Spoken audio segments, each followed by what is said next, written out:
It was supposed to be a peaceful morning at a local farmer's market until a young patrol officer decided to turn it into a crime scene. What started as a routine stop ended with a gun in the face of a man whose name alone could have ended the officer's career. But instead of panic, that man smiled because he knew exactly how this was going to end. Marcus Ellison, a tall, calm black man in his 50s, walked through the stalls of the Maple Grove Farmers Market with a small basket of fruit. He'd retired from law enforcement years ago, a U.S. Marshal with a record that spoke louder than words. But none of that mattered to Officer Rick Nolan, a rookie itching to prove his authority. When Marcus reached for his wallet to pay, Nolan appeared out of nowhere, hand already resting on his holster. "Hey, step away from the counter," Nolan barked. The crowd went quiet. Marcus turned slowly, confused. "Excuse me, officer? Did I do something wrong?" "You fit the description," Nolan snapped. "Suspicious man reported stealing produce." Marcus blinked. "Produce?" He lifted the basket. "You mean these apples?" But Nolan wasn't listening. He saw a tall black man in an expensive coat and assumed the worst. Within seconds, his gun was drawn. "Hands where I can see them." People gasped. Marcus's face didn't flinch. His hands went up, calm, steady, controlled. Inside, though, he felt the same anger he'd seen destroy lives for years on the job. "Officer," Marcus said evenly, "you're making a mistake."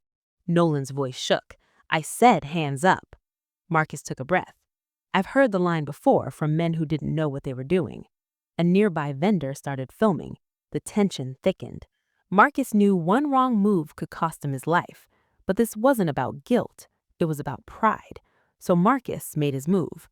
Not with his hands, but with his voice. "I suggest you call your commander," he said quietly.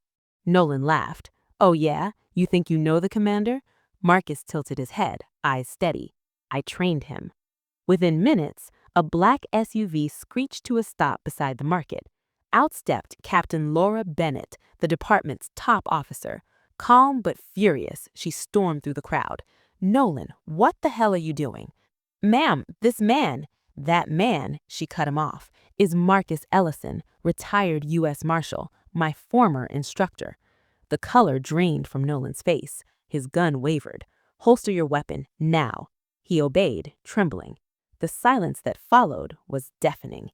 Laura looked around, meeting every onlooker's eyes.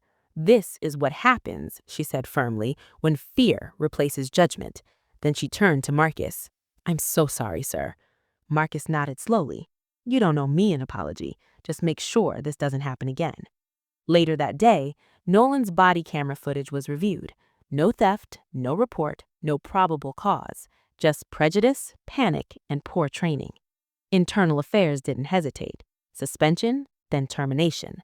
Nolan broke down as he turned in his badge, the same badge he'd used to intimidate an innocent man. Marcus never gloated. He'd seen too many careers end that way. All he hoped was that the next officer would think twice before acting out of fear instead of reason. Marcus walked home that evening, the sunset painting the sky gold. He wasn't angry, just tired. Tired of fighting the same battle in different uniforms. Because justice isn't about who holds the badge, it's about who has the courage to do what's right when the world is watching. And for once, the world did watch, and the truth spoke louder than the gun ever.